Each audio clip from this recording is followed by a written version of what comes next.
I Okay. feel like a lot of young people and just people in general who have never had a mortgage or been homeowners before have written homeownership off completely. It feels like an inaccessible conversation. It's confusing, it's intimidating. And so I would like to take the opportunity with you to break things down and bust a few of these myths and have a conversation about the realities of the situation. I love it. We are here with Emily Salois with the Salois team, Berkshire Hathaway Home Services Realty Professionals. It's yes, a sir. lot of stuff. We call them the BHHHHHH. S Realty There Pros. we have it. All right. And that's the exact acronym. That's actually exactly how we advertise ourselves. There you have it. All right. So we are here with Emily, and I really appreciate you coming because I feel you do a really good job at speaking for those people who are feeling disenfranchised and who are, as you had said in conversations with me, feel like they've written off the buying a house as something that's just unattainable. And I just feel like you're a great voice for that. I had to ask you to be here to be that voice and to ask those questions. Yeah, absolutely. Because I do feel like people have those questions. Yeah, that is certainly true. I had posed the question to my friend group and like my following on social media just to get a temperature check and see what people's thoughts were. And I just very plainly said, hey, what do you feel like is the biggest obstacle between you and being a homeowner right now? And the main thing that I am hearing people say is the state of the world, which is its own thing. Yep. The savings situation, people feeling like they don't have enough in the bank right now, that they're not in a position to put down 20%, totally valid. And also credit, they're not sure whether or not, like what the situation is there. Okay. Are they overestimating how good their credit actually needs to be to qualify? All right, so we got a few things we got to break down here. So the first one you said, am I correct, is do I have the money to make this happen? Yeah. Okay, all right. So that's a good one. That actually is a very common one. People often say, oh, I'm not ready, and they might not even know what ready means. We'll talk about that maybe later. I know you had some really good thoughts on that, but the money down piece is actually probably the easiest one to solve because of the programs that are available out there. Yeah. We've talked about mass housing, right? Yes. Mass housing actually just came out with some updates to their guidelines that make it cheaper. The average person is saving between $160 and $170 a month now on mass housing from somebody who closed last month to somebody who's going to close next month. Wow. So that's a big deal. On a $400,000 house, saving almost $200 a month is pretty big. Yeah, everything adds up. Yeah, absolutely. So, and you've got your majors. You've got income. I need income to qualify for a house. I need credit to qualify for a house. And I need the money for down payment to purchase that home. That money one, which is the first one that you talked about, there's money available. Connecticut's got a grant program. Massachusetts has a program. Every state has a program. There's even some national programs out there too that can actually get you into a house pretty cheaply. The average person, I would say, that utilizes those programs is getting into a house for under $5,000, a total out-of-pocket funds from themselves. Okay. So what I'm hearing from you is that in the bank, you want to have at least $5,000 just to get yourself started. And then the rest, the gaps can be filled in through programs and whatever you qualify for. I would say that's probably a good number to say. I'm not saying that there's an exact number for everybody, but I think that's a good number. However, I will say that I'd love for you to have 10,000, 20,000, 30,000, even whatever the number is. Like, I'd love to have more. And even if you think you have enough to buy a house, we want to still look at those programs because I'd rather you buy a house. Let's say you had 20 grand in the house because you've been saving for a couple of years and you come to me to look to buy a house. You go, I got 20 grand. I'm so excited. Yeah, absolutely. Yeah, I'm finally there. I finally feel ready. I'm still going to talk to you about down payment assistance because, I'd love for you to keep your $20,000 in the bank. Hey, keep as much of that as you possibly can. There's probably stuff people qualify for. Yeah, absolutely. And then you get into your house. I don't know, the water heater goes. That happens. You own a house now. It's yours. You don't get to call the landlord anymore. Yeah. I want you to have that money in there. So I think the 5 is a good starting number though. If you have that, I think you're probably ready for those top 3, income, credit, and money down. You probably have that one taken care of.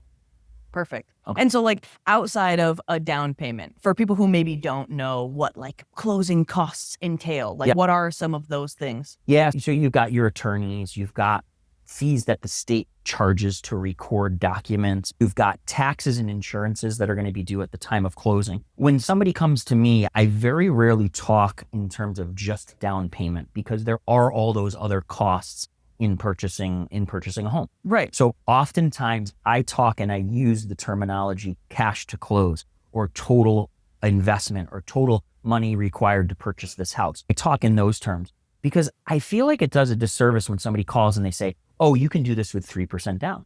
And now somebody's buying a $400,000 house and they think, oh, $12,000, that's enough. I have all the money that I need. And in reality, it's 3% down plus those other costs. So when I talk to somebody, I'm going to include, and to break that down again, taxes and insurances, attorney's fees, appraisal fees, inspection fees, all that stuff, I'm going to include in one lump sum and say, hey, by the way, you need $30,000 to buy this house, but with this program for down payment assistance, I'm getting 25 of it from the state. Yeah. And now all you really need is $5,000. Yeah. Right? Absolutely. So there are other costs, but you should be able to get from your loan officer that information to where you're getting that one big lump sum. So you have a full, clear understanding of, to buy this house, here's how much that I need. And by the way, $5,000, what do you need now? First, last, and security to get to rent. Exactly. Right? Exactly. I feel like a lot of it is about perspective, and it feels like when you're throwing big numbers around, $400,000 house, people get lost in the sauce and it gets really terrifying. But you're absolutely right. What is first, last, and security on an apartment where you're paying $1,700 on the low end for a 2-bedroom? You know what I mean? And honestly, like starter houses too, people have to look at starter houses. There's a tendency of us to look at what our parents have right now and think, oh, I want that, and think that's our starting point. Most people's parents didn't start there where they have right now. Absolutely true. Most of them started with a starter home. And the concept of a starter home, I feel like we need to bring that back a little bit because seriously, when you buy that first house, what you're really doing is that starter home, you're really buying an investment that's going to appreciate in value to where when you go sell that house, it's now the investment that you made in the appreciation of that property is what gets you into the next house. And you might buy 3 or 4 houses before you get to that final one. But the starter home's the most important one. Yeah, absolutely. And to elaborate on talking about it appreciating and starting from somewhere, I feel like what I hear a lot of people saying, especially people who, again, don't feel included in the conversation, maybe don't understand all the jargon, maybe are intimidated having these conversations. I hear a lot of people be like, oh, I'm just going to wait for values to go down. I'm just going to wait for values to go down. Yeah. And I learned this from one of the lovely professionals at Rate, but in the past, like 20 years, I don't think we've really seen many years where home values have gone down. They've gone up a little bit or they've gone up a lot, but they've steadily been climbing. So you are looking at equity regardless really of how you spin it, because it's not looking like anything is going to really be coming down substantially soon. Yeah, and I think there are people who have a thought process in their head of 2008. That was a big one, right? At a recession, and that's in people's heads. And even people in their 20s, that's in their heads because they were kids and they were in their formative years and they saw their parents maybe struggle through something during that time because the economy and so on and so forth. It's very rare that we have a recession and house prices don't actually continue to increase through that recession, even though it slows down. Yeah, I don't think that the prices in the Northeast, at least where we're at right now, other places there might be some pullback. But generally speaking, it continues to go up.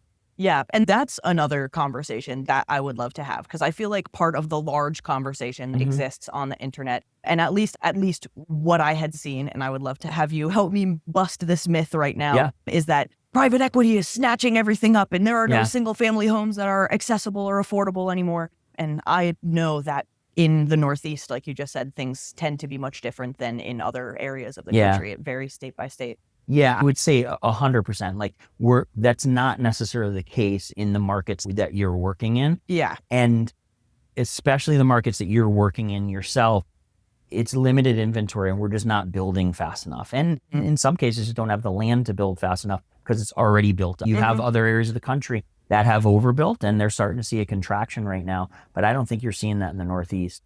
I think that it'd be a great idea for first-time home buyers to look at their house as an investment. And here's what I'll say. Let's say I came to you and I said, hey, I'm going to give you something. I'm going to give you $300,000 asset. Okay. It's yours. Just, you can have it. That's going to make you 15 grand a year. Okay.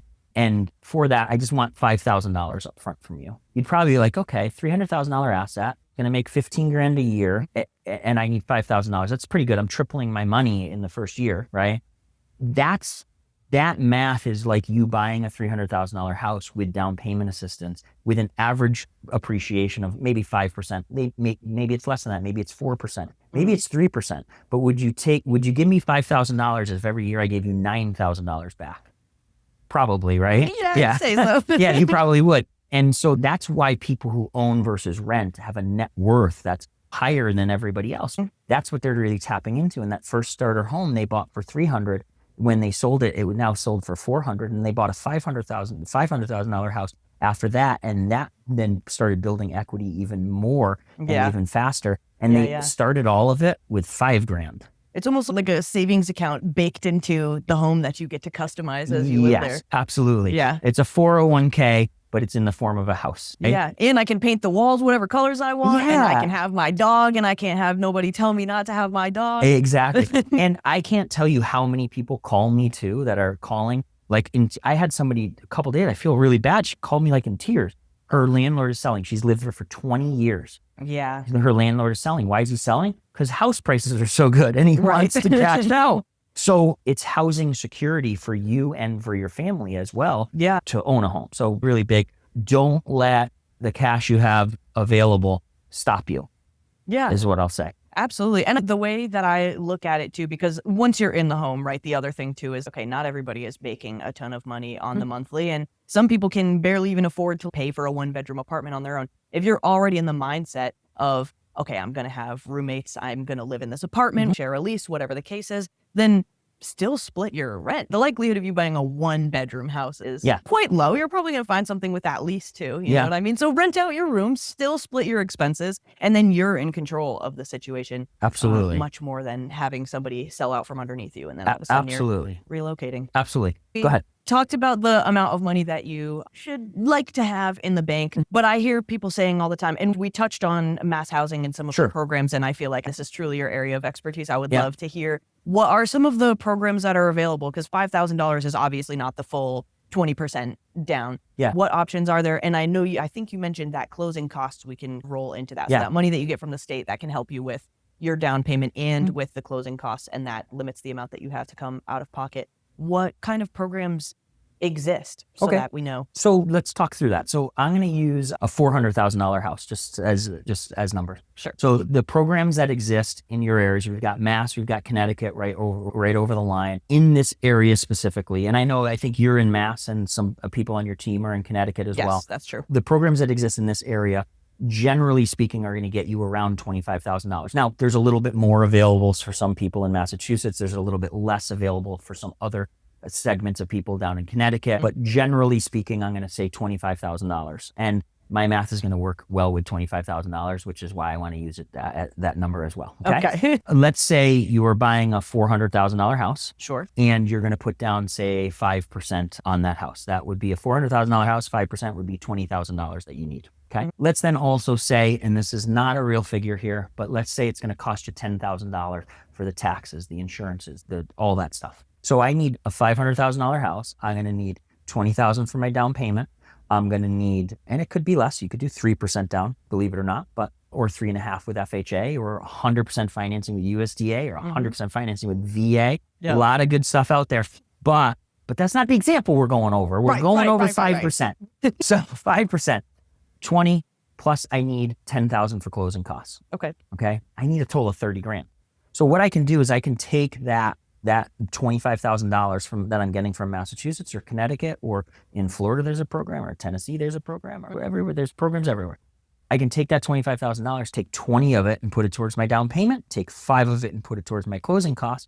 And as we said before, a lot of people are getting in the house with 5 or less. Yeah. There's your other 5. There's the remaining 5. There's the remaining 5 of what's coming from you. What happens if I'm buying in Springfield? Am I able to, I know that there are programs that exist for buying in Springfield. Am I able to use the general mass housing money and then qualify for other programs in that area as long as I qualify? Yeah, so there are 2 types of down payment assistance programs. There are, let's call them core programs that require you to get the first mortgage and the down payment assistance through something like mass housing. And mass housing you don't get a loan through Mass Housing. They have approved lenders like us. And inside of those approved lenders are loan officers like myself who actually do the program. There are the core programs. Right. And they do them through lenders, blah, blah, blah, blah, all that good stuff. And you work through loan officers like myself to get those programs. Now, those programs can't be stacked because the first mortgage has to be with Mass Housing, or the first mortgage has to be with MHP, or the first mortgage has to be with CHFA. Those can't be stacked. However, a lot of towns have their own programs. Bay State has their own program. Okay. You could stack, technically in Springfield, if you worked at Bay State, you could stack a Springfield grant along with a Bay State grant, along with Mass Housing, and get them all put together. Nice. Yeah. Yeah, that's pretty good. That sounds like that's our less than 5 kind of situation absolutely. over there. And you don't necessarily need 20% down either. Most first-time homebuyers do not have 20% down. That's a myth. Exactly. That's created by mom and dad or grandpa, grandma, and grandpa.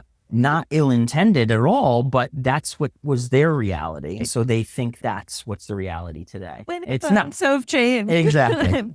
So anyways, all right. So we talked about needing money out of pocket. There was some other things you had mentioned. We talked about our 20% down, and then I think my last credit one. maybe? Oh, yes. Yeah. Are people overestimating how good their credit needs to be? Yeah. So there are different programs out there that are going to be more or less lenient on credit. And depending on your scenario, you could be in one of those. VA, for instance, is very lenient on credit and is a 100% financing program. FHA tends to be more lenient on credit, where technically with FHA, with a 580 or more, you have a 3.5% down payment. Now, down payment assistance usually requires a little bit higher of a credit score. So that's a totally separate. 640 in Massachusetts, down lower in Connecticut. But bottom line is they do not need to be perfect. I also tell people, if you want to buy a house today and you come to me to purchase a house today, and your credit score is a 620 or a 600 or a 560, does that mean you stop wanting to buy a house? Probably not, right?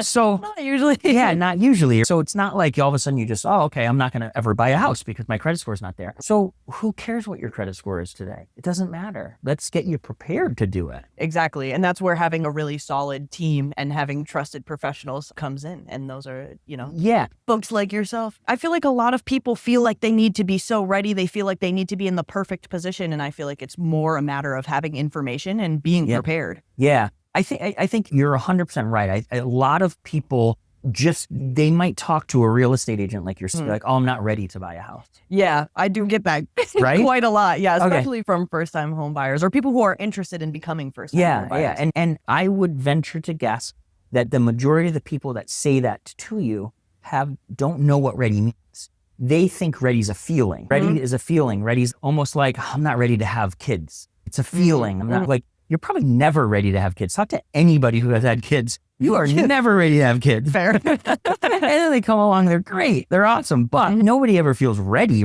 Yeah. So I think a lot of people feel like ready is like this feeling that they're supposed to get. And it's not a feeling, it's very much numbers. Yeah. It's very much numbers. I think coming up with that plan is important. And so if somebody's out there right now, I always tell them, I'm going to talk to you right now. If somebody's out there right now who has that feeling that they're not ready, call us. Our numbers are on the screen at some point in this video. Call us because we're going to show you what ready means, right? Yeah. And that's a conversation I have a lot with people. What does ready mean credit-wise? What does ready mean income-wise? And what does ready mean savings-wise? Yeah. So absolutely. I feel like the biggest hurdle the misconception is that there are all of these crazy hurdles. And I think the biggest hurdle is just not having access to good information. And that's really what I strive to be. And I covered my mic. That's really what I strive to be. And what you're fantastic at doing is breaking through the jargon and having people realize that they are probably more prepared than they think, probably closer to ready than they actually believe. Yeah, absolutely. All right. So let's wrap it up. If you're out there and you're looking to buy a house,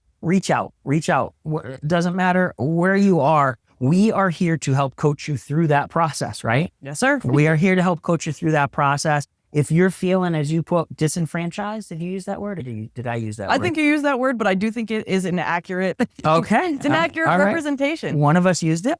If you're feeling disenfranchised, if you're feeling left out of the conversation, yes, sir. Come join the conversation. Our phone numbers are on the screen here. Emily, appreciate you coming today. Yeah. Thank you so much. Look forward to the next one. Yes, sir. All right. Peace out. I did this. I did hang. I didn't do peace out. I did this and said You said peace out, it did hang loose, and I did rock on. So Yeah. we really covered all the bases. I love it.